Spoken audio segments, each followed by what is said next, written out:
Hi, good morning. We're here with Martin Wicks from Ashdale Hotels. How you doing, Martin? I'm very well, thank you. Good morning. Morning. So, as we always do, if you could just start us off with a little bit more introduction about who you are, what it is that you do, how long you've been doing it for, please. Yeah, Martin Wicks, owner of Ashdale Hotels, that started buying hotels back in 2004 and have bought and sold between now and then, and now just have Hazelwood Castle, which is between York and Leeds. Very famous wedding venue from previous times that I've been there along that A64 corridor. We're doing Um, about 120 weddings a year now. wow, fantastic. So, what was the spark that got you into the hospitality trade, buying hotels in 2004? Where did it all start for you?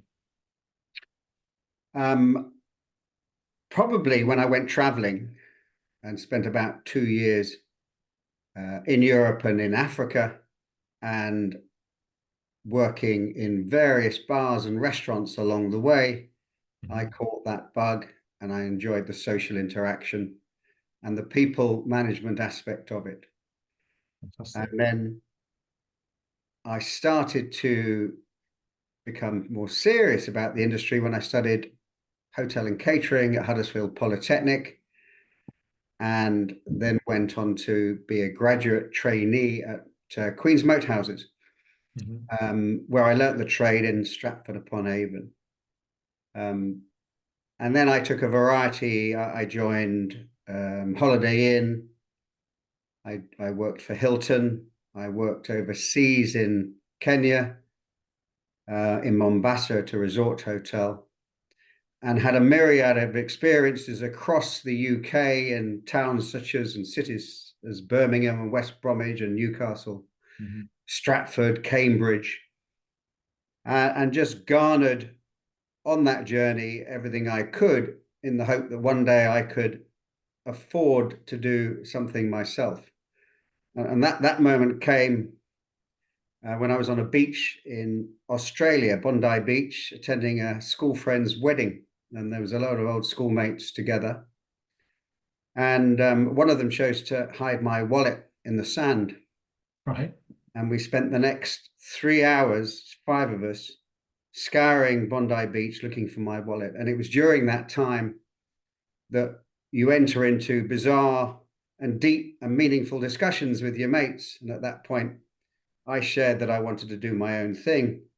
And one of my friends said, well, whatever you raise, I will match, um, to help you start your first business. And he was my age. He was a lawyer, a graduate lawyer at that point Yeah. in time. And although we remained friends, we weren't particularly in contact because I worked all over the world. 6 years later, I rang him up and said, I've finally been able to raise some money. And he said, okay. And I said, will you still honor your bet? And he said, yes.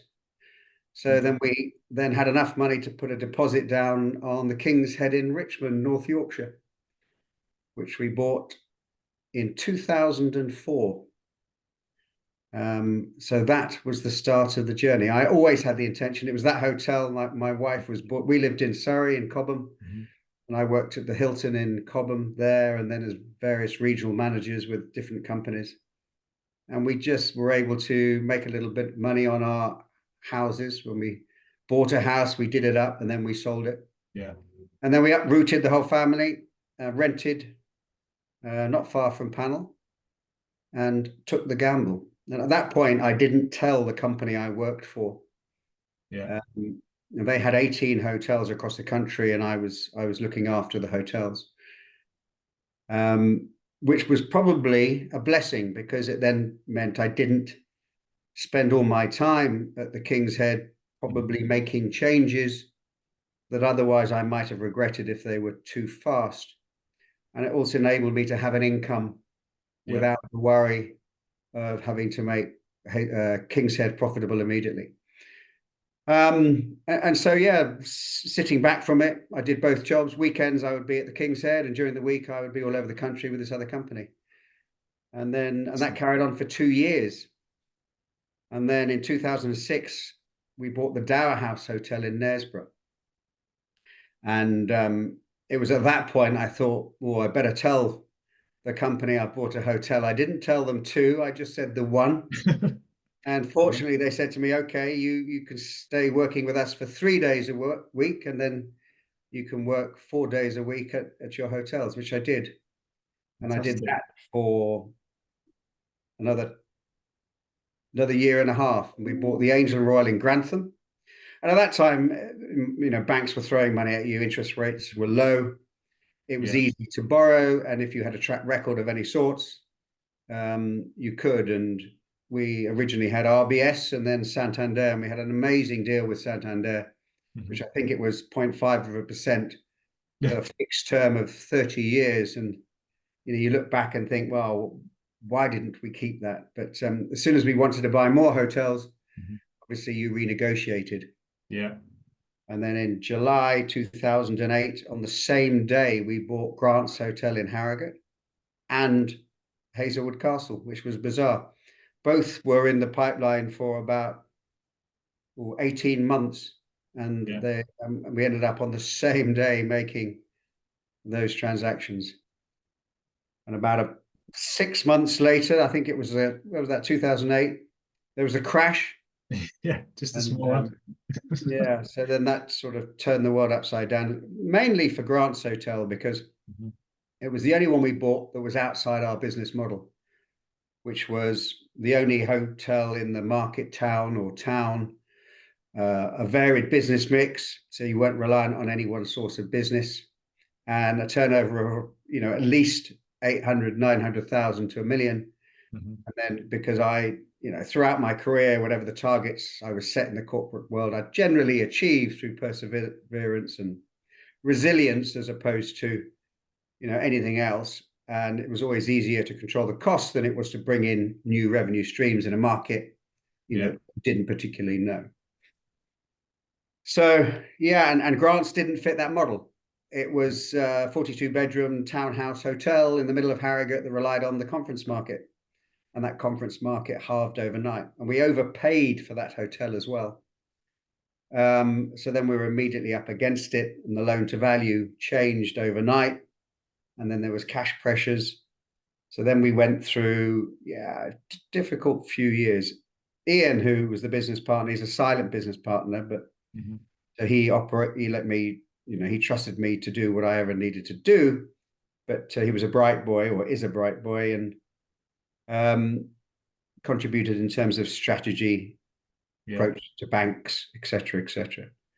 So, we eventually got through that by circumnavigating a local council law that didn't enable you to convert any hotels over 30 bedrooms back into their original houses, because the council wanted them to support the conference centre. So that took 2.5 years, but we got there with the help of Santander, whom had to lend us more money to convert it, grants from a hotel into houses, which we did ourselves.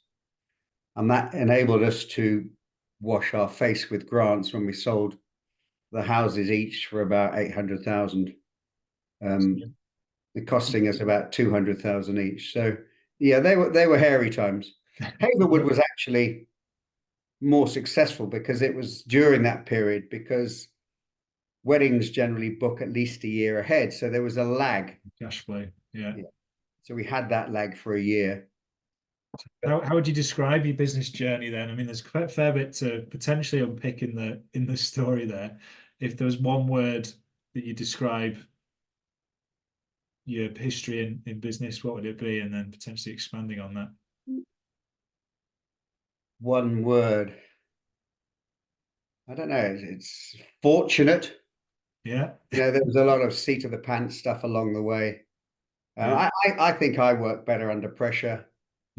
When everything's on the line, then you don't really have much choice. You can either dip out or find a way. And I've always had that view. And I think the hotels would have suffered with me along the way, and the staff, but we developed a culture that everybody knew, there was honesty, where we're at, what we had, and what we wanted to try and achieve. And Yeah, I've always believed in that. I think the art of communication will determine the success when you're in a people industry.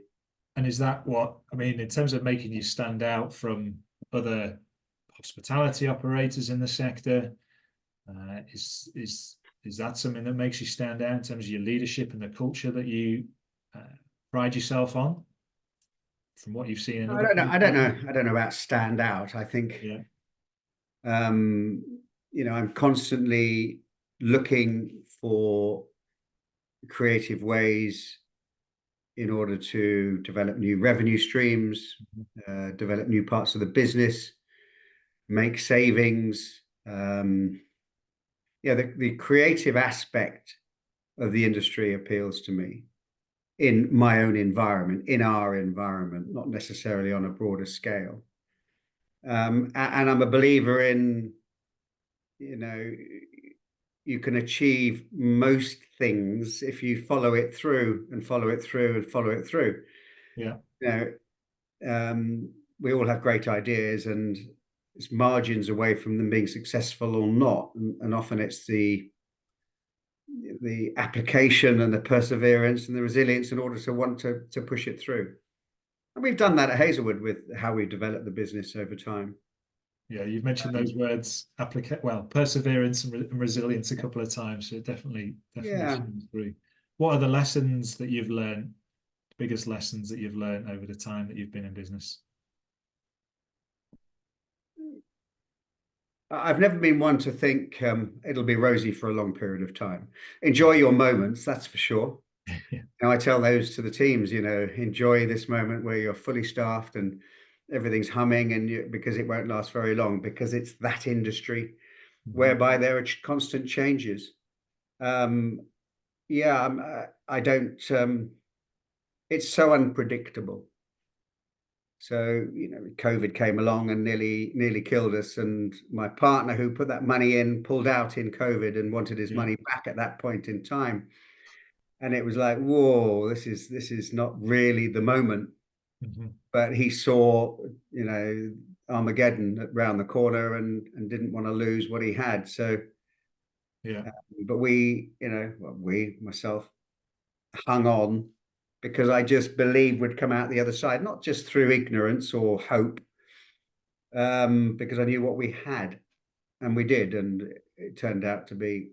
But we had to sell one hotel at half price, mine, Mhm. just to survive. But since COVID, we've our revenues increased by 25%, So it which made you stronger then in terms of that resilience to get through, and then the lessons learned from that, or the I suppose the actions taken once it was over, that you came out stronger from it. yes, oh, very much so. And I think I spent nearly most of COVID on the phone to the bank. It's a blur. That's all I remember.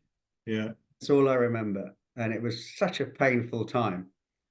But I look back now, and that's why, because I was thinking about the questions you may ask, Mhm. what words are in there. And I think the perseverance one comes in because at any point in time during that, we could have just walked away. You know, um, we'd obviously made huge losses, whatever we did, but it was about, right, can we see a path through this, and what is that path? And it was very small. It was a tiny little path, and it was a precarious path. But just because of the resilience and the perseverance, that we're not going to throw this away after having worked so hard for it. Um, yeah, And that was. how does that make you feel now, looking back on it? Yeah, I'm not really one to look in the past, to be Yeah. honest. I quite like to move on. This is why going over this is slightly weird for me. On my dog walk this morning, I was thinking about it, and I was remembering things that I hadn't thought about, for 15, 20 years. So I Yeah. tend to, I used to, I move on relatively quickly because, you have new team members, you have people come in with new ideas, and I don't think they want to be stuck with what you were and how you did Yeah. this and how you did that. So yeah. Feelings of pride, only because I sit here and listen to the story, and obviously in the pandemic there was, reflecting on it, that we all sort of went through, like what a strange time it was, and for people to, well, for a business like yours to kind of come out the other side of it, uh, pride would be something that would Yeah, be, no, I think from a family perspective, yeah, absolutely, because it was always our own money. It was no one else's other than my friend Ian's right at the beginning. Um, so it was our own hard-earned money. So yes, I think when everything's on the line, yeah, and you come through it, yeah, there is an yeah. element of pride, but you can't sit back and go, wow, No, no, yes, sure. So before you what's know next? it, you've lost 20 weddings and you've got no cash. The cash Yeah, runs out. So those issues don't change. We still sure. have to watch cash, find it, Mhm. make sure we don't overspend on capital expenditure and get carried away. Yeah. Yeah, it's So, easy to get carried away. Yeah. so what does the future look like for you then? And any challenges, opportunities ahead that you've got in the pipeline that you can predict? Yeah. At the moment, it's about developing Hazelwood. Mhm. It's now got 3 wedding venues. It's got a secret. It's got a trail in the woods, secret forest. It's called. It's got an amphitheater. So there's so much more to develop, which is really exciting, and they're all potential decent sized revenue streams. Right. Without spoiling what Hazelwood Castle is, that's key. Um, and then once interest rates come down, and if the economy settles, then at that point in time, you know, potentially look at other areas, other hotels, but not at the moment. Mhm. Um, And is the development of those revenue streams linked to your creative skill set yeah, and yeah, enjoyment? Yeah, yeah. sounds like it. Yeah. I had a job in Kenya in Mombasa as a resort hotel where we had 350 bedrooms. I don't know, 6 or 7 swimming pools, Mhm. um, 5 restaurants, and everything else. And I was the only white person at that point in time. You know, which is brilliant. I was the last white general manager Mhm. that they had, um, and it was the most enjoyable, the best job I ever did because you had to think on your feet and be incredibly creative. And if you could engage the team, they Yeah, would do absolutely anything in order to see the hotel successful. And I think a lot of my subsequent success, was born out of my experience in Kenya. In that, just the people were so brilliant. If you were able to press the buttons that, um, yeah. or open a world to them that enabled them to see things that they could never previously see, just from an educational perspective, or from and an economic perspective. Uh, Mhm. so the reward in that job was incredible, which then, and then we were so creative, we could create anything. We could build anything, we could do anything. And the hotel grew, to such an extent, it was really successful. And when I left it, and then went back a couple of years after, and the general manager was Kenyan, Mhm. and most of the team was still there. It was an absolute joy to see. And so, yeah, it was sort of developing a culture that enables, that sort of success within the local environment. It's difficult to do in this country to the same, or in Yeah. Europe probably to the same level. But it taught me basics in terms of um, people management Brilliant. of And all. is that what inspires you to do what you do then? Is it teams, creative problem solving, being creative? What gets you out I of mean, bed in the morning? it is, but it's always tempered with survival. Yeah. So it's that The balance of, reality. Yeah. yeah, you want to be the perfect boss, but you can't be, because Yeah. every year comes around and you may have to make redundancies. Or, I mean, I'm not operationally as involved as I used to be, Mhm. so I try to manage through, having, there's a culture, and it's trying to pass on that culture to the new general managers, and then they understand what my philosophy is, Mhm. and then I'd give them the autonomy to go and shape it within that framework.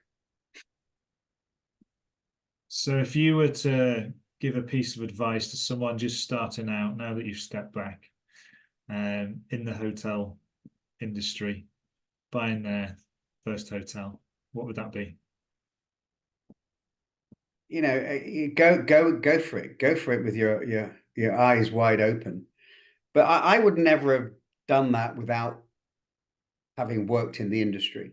I Mhm. wouldn't have applied thinking I was smart enough to be able to do that in an industry. I was only able to do it because I was good in my own industry, and I'd done every single job in a hotel en route to becoming, to being senior in those hotels or senior in those groups. So yeah, I sort of knew the industry, you know, I knew it well, and I was thorough. And I remember going for a job in a 5-star hotel once and thinking I had incredible attention to detail. And they looked at me, and we had an hour's meeting, and exposed that I didn't have that attention to detail that was required for 5-star. And that was a massive learning curve, because you Yeah. think you know everything. You think you've worked in 4-star, then you can work in 5-star, or so yeah, I remember thinking, my God, I went in there thinking I could do this job easily, but then came out thinking, my God, there's a lot more to it. Lots, Um, and it's never yeah. finished to the level of learning. Oh yeah. I know what my strengths are, and I think that's helped. I Yeah. haven't pretended to be great in the areas that I'm not. So I've either got people either who are better at me in those areas, or those areas aren't quite doesn't quite don't have the same level of focus. But I've always been one to prioritize, what makes the most money, Mhm. what can convert. Time and motion's important to me. Time management's important to me. Mhm. Um, yeah, so Good it's stuff. it's a myriad. I don't think there's not one word. So on that kind of summary there, if we wrap it up with regards to any latest news about what you're up to, you mentioned developing, so you've got 3 wedding venues at Hazelwood Castle now. If there's any more latest news you wish to share, feel free, or even it's just a case of the website to go and find where people can book, feel free to do that now. Yeah, I mean, if they just visit Hazelwood Castle, it pops up, Mhm. and from that you get links to the secret forest, the activities that we have in the woods. Um, yeah, I think our website showcases what we're about. Weddings are a hugely important part of our business, and we're proud of both how the inside looks and how the outside looks. We've got 77 acres of gardens and grounds, and I spend a lot of time walking through those with my dogs. So Perks of the job. pay a lot of attention to it. Yeah, nice. Martin, it's been a real pleasure speaking with you. Thank you very much for sharing all that you have. And I wish you all the best for the future success of the business and the group going forward. Thanks for the interview, and thanks very much.